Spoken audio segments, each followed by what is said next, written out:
The Annapurna Circuit stands as one of Nepal's most extensive treks, spanning a distance of up to 230 kilometers and boasting an elevation gain of over 11,600 meters. It traverses through the lofty heights of the Himalayas, including the formidable Thorong La Pass, at 5,400 meters above sea level, ranking among the world's highest mountain passes. Completing this trek typically takes between 15 and 20 days, as it winds around the Annapurna Massif, home to numerous peaks ranging between 6,000 and 8,000 meters. Renowned as one of the planet's premier long-distance hikes, undertaking this journey demands resilience and preparation. However, for those with an adventurous spirit and thirst for exploration, this trek promises breathtaking scenery and remote landscapes, all without the burden of heavy gear.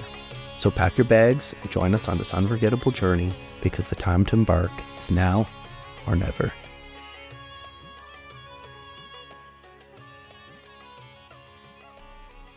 The Annapurna Circuit is located in north-central Nepal and is typically hiked in a counterclockwise direction from east to west.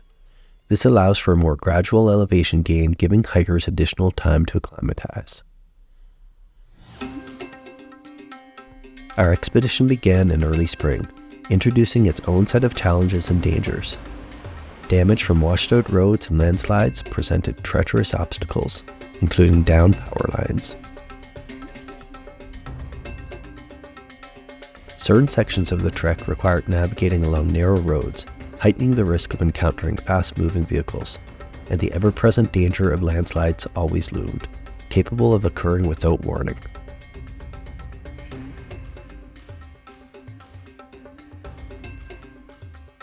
Despite the relative clarity of the trail markings, there is always the possibility of getting lost, as indicated by posters along the route depicting missing trekkers.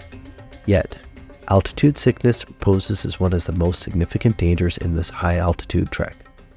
Many hikers who push their limits too aggressively have encountered its debilitating effects or even death. It is also why you are required to have a travel insurance that will cover high-altitude rescue. If you manage to navigate through all these dangers, you'll encounter what might be the most hazardous aspect of the journey, the bus ride back down the mountain. But let's not get ahead of ourselves. Our story begins at the very beginning of this thrilling adventure. Our adrenaline kicks in as we touch down in Kathmandu, the capital city of Nepal. It's a sensory overload. Crowded, chaotic, yet at times remarkably beautiful and serene, all at once. Kathmandu is a vibrant hub, pulsating with the spirit of the country. It's well worth spending a few days exploring its lively streets and diverse culture. Furthermore, it's an ideal place to find some affordable hiking gear for your trek. Having spent several days in the capital, we're eager to leave its hustle and bustle behind. We hop on a 7-hour bus heading northward to Bessi Sahar, the usual starting point for the Annapurna Circuit.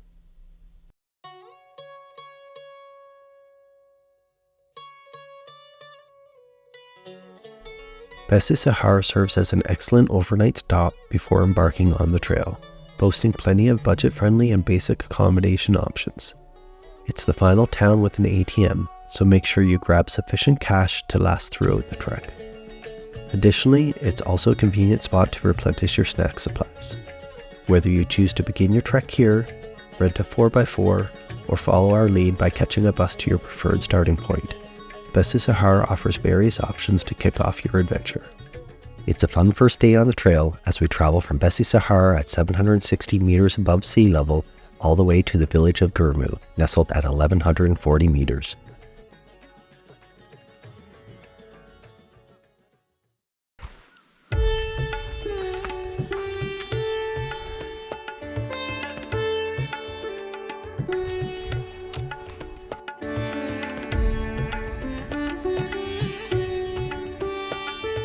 Spring weather was perfect as we weave our way through the lush green valley.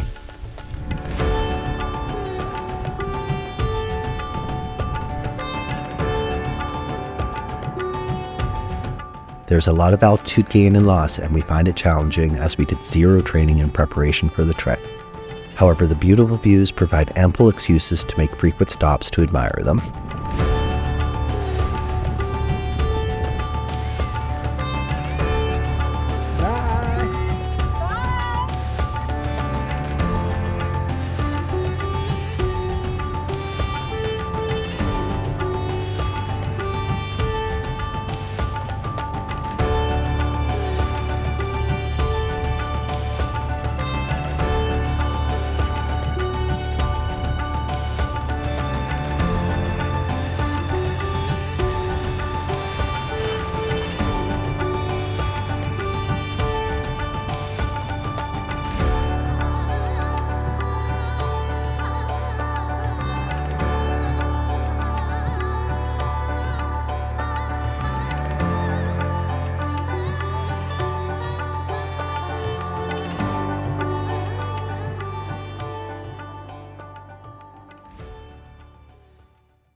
One of the best parts about hiking the Annapurna is that you're always close to a cozy tea house.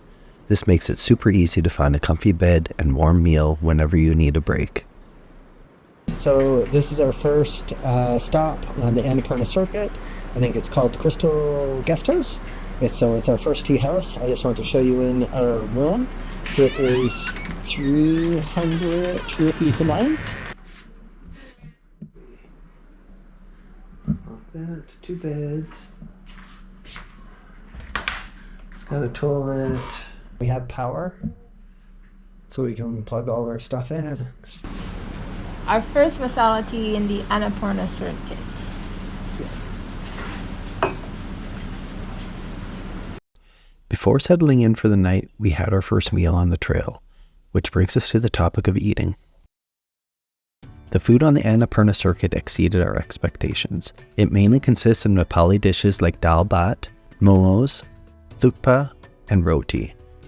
Many dishes are usually accompanied by vegetables such as cabbage, potatoes, and spinach. Although the food may not always be exciting, it is quite filling and provides the energy needed for the daily hike. If you prefer Western cuisine, you can find options such as pizzas, burgers, and fries in some of the larger tea houses.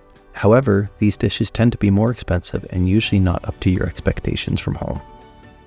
As the region is predominantly Hindu, beef is not served. However, some of the tea houses offer yak meat, which is delicious if you're feeling adventurous. Many lodges will offer a free room if you eat your meals there. For drinks, we found that nothing was more relaxing than having a pot of hot masala tea at the end of a tiring day. For water, it's a good idea to use water purification tablets. They are inexpensive, lightweight, and readily available. Food in general is relatively cheap, but becomes more expensive the higher you climb. Even still, on average, we spent around $20 to $25 per day.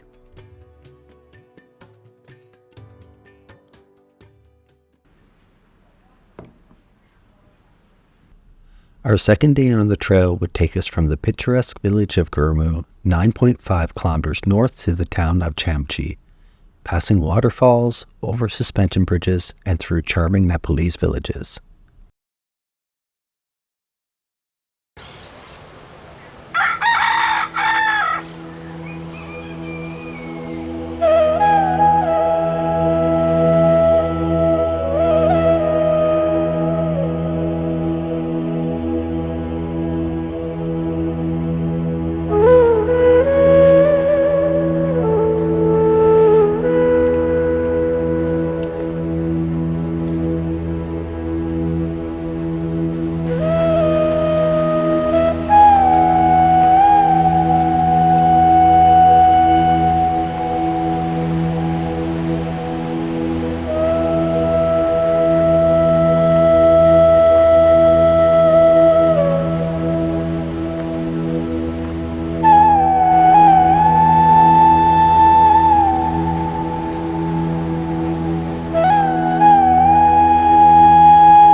Like, I mean, this is just like simple life. Yeah. You need a bed, and this view. and this $1,000,000 view that you would never get otherwise. Like, I mean, No.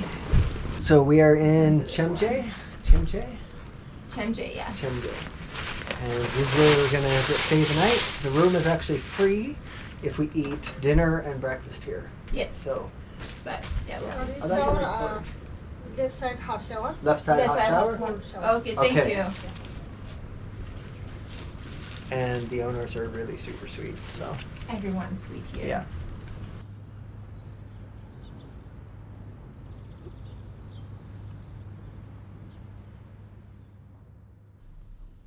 Day 3 was going to be a challenging day with a lot of elevation gain and loss, covering a total of 13.2 kilometers from Chamche to Darapani.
We made it to Darapani. It's raining a little bit. We're both super tired, and it's been a really tough day. So we're really looking forward to checking into our room and putting our feet up and having something to eat.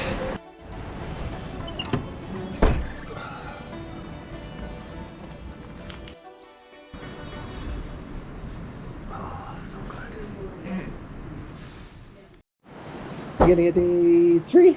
4. 4? Yes. Oh wow, look at that. Day 4, we leave Darapani and we'll see where we end up. Yeah, Just go with the flow today. we're not feeling so hot today, so No, we'll just do our best. that's it.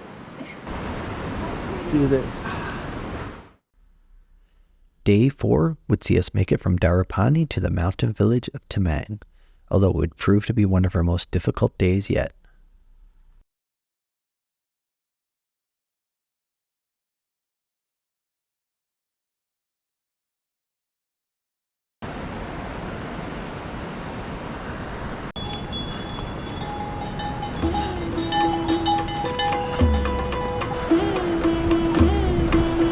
Bit of a landslide here. So it's not raining. I think we're probably pretty good.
So it's raining, it's cold, we're both struggling.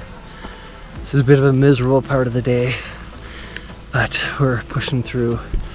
Dominique's doing an awesome job, but she's definitely struggling. So the sooner we can get to a town with a tea house, the better.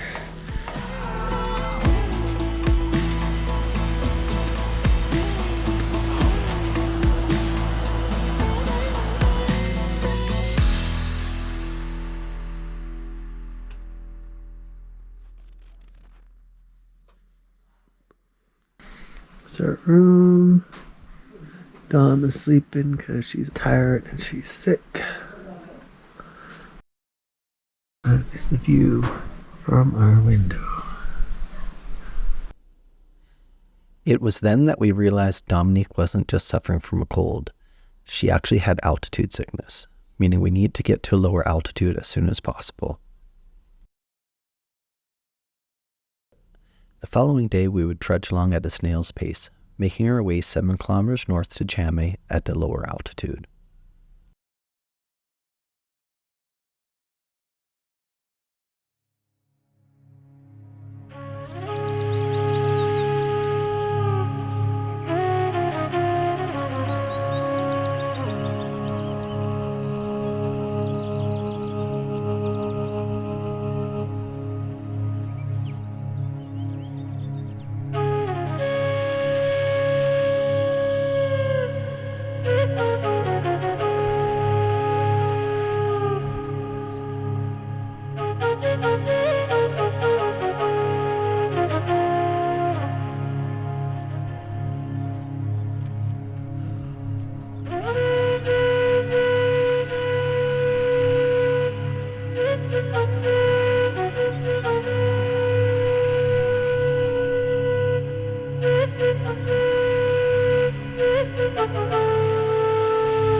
We found ourselves staying in Chamay for 5 days as Dominique recovered from altitude sickness, unsure whether we could proceed with the trek or if we'd have to turn back.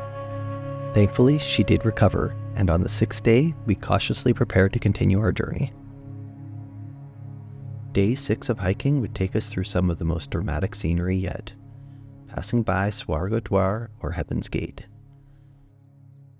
We would be cautious not to push ourselves too hard, but still covered a distance of 11.5 kilometers, reaching Dukar Pokhara.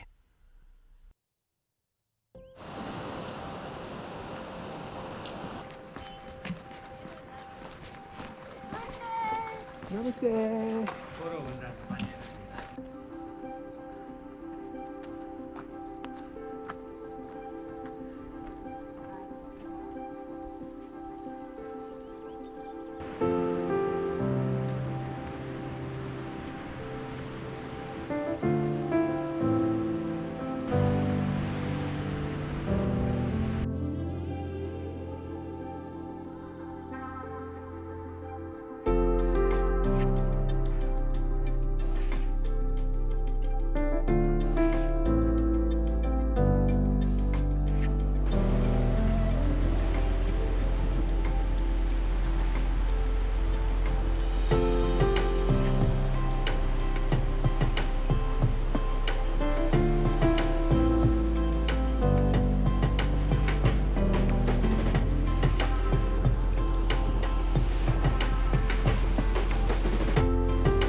On the 7th day of trekking, we had to decide between two trails. The first trail went through Lower Pisang, which had an easier and slightly shorter route. The second trail went through Upper Pisang, passing through the village of Gyaru. This route was more scenic, but much more strenuous, covering over 18 kilometers and ending in Manang.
Finding myself falling behind and fearing I would not make it to Manang before sunset, I began to rush along the trail, even jogging down declines to make up for lost time.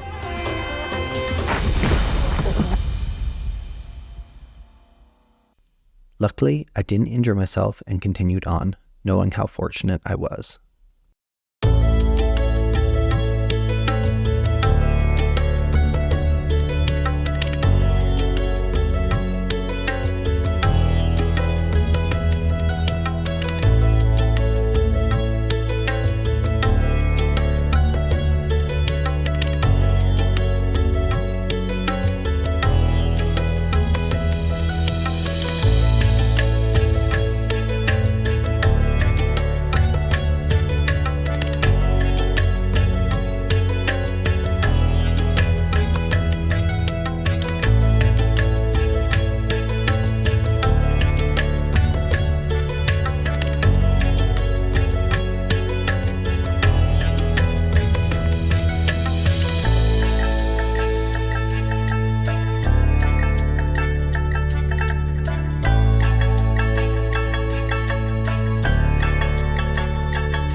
We would spend a few days in Manang acclimatizing and exploring the town.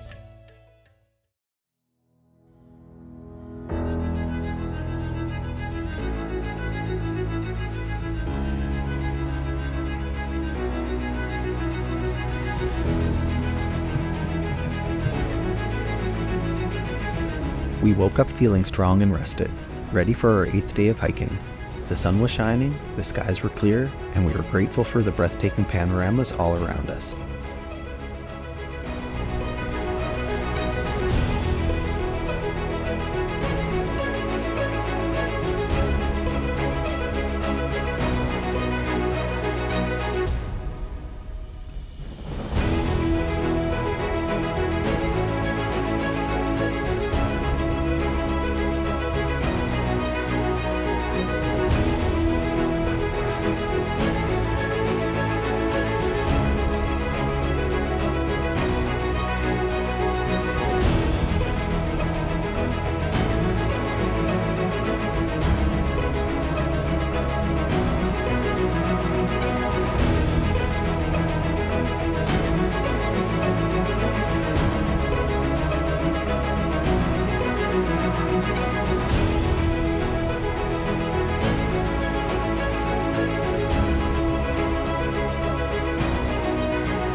Our 8th day of hiking had taken us approximately 10 kilometers from the village of Manang to the cluster of guest houses known as Yak Tarka, nestled about 500 meters higher.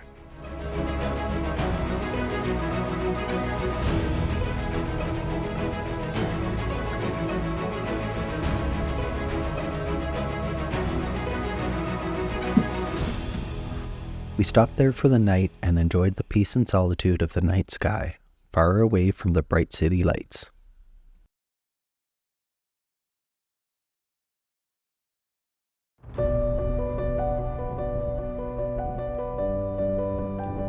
The trail from Yak Tarka to Thorong winds through a secluded expanse of rugged beauty. We're reminded of its dangers as we spot a poster for a missing hiker early on in the day. Today's hike is short, about 6.5 kilometers, ending in Thorong But the 500-meter altitude gain, coupled with the exposed heights, makes it challenging. Luckily, the beautiful weather persists, treating us to magnificent views all day.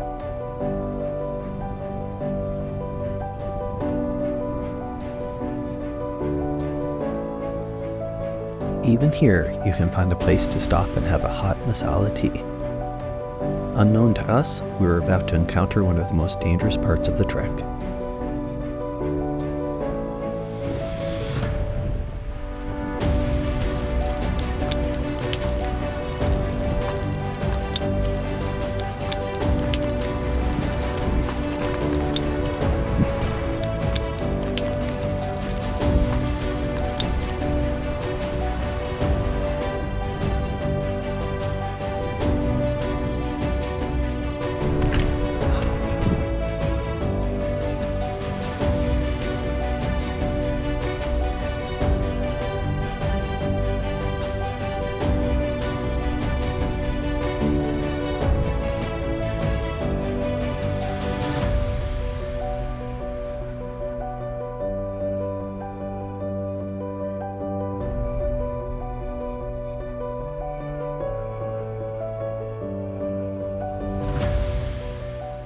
So here is our humble abode in Thorong Petty.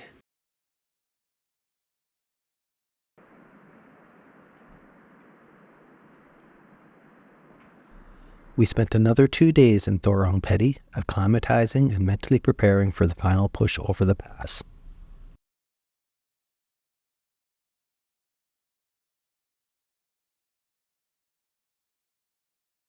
Good morning.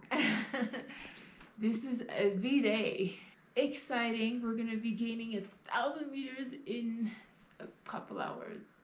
So it's going to be tough on our bodies, but I think worth it. Today's hike is going to be one of the most challenging ones yet. We will start with the steep 400-meter elevation gain to Thorong High Camp, followed by a more gradual 500-meter gain to Thorong La Pass. After that, we will face the long trek down the other side of the mountain to Mukhtanath, covering a total distance of 16.4 kilometers.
After taking a short break to appreciate our accomplishment and admire the view, we eagerly pushed on to reach a tea house before dark.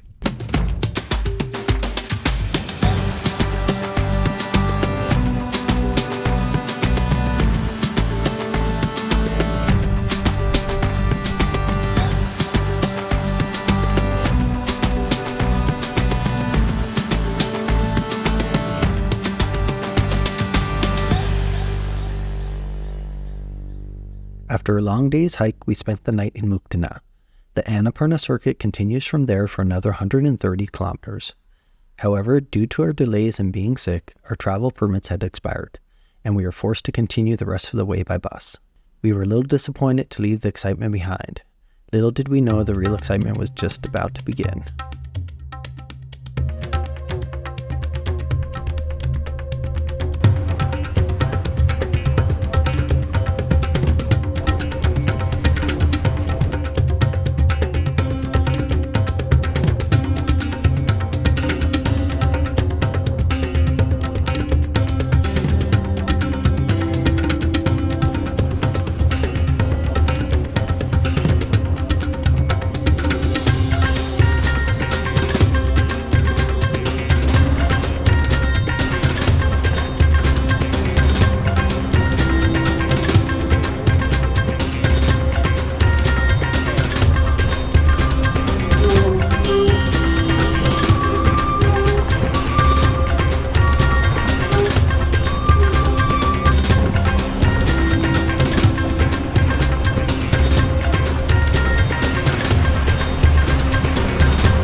After a long and arduous journey, we finally arrived at the serene city of Pokhara.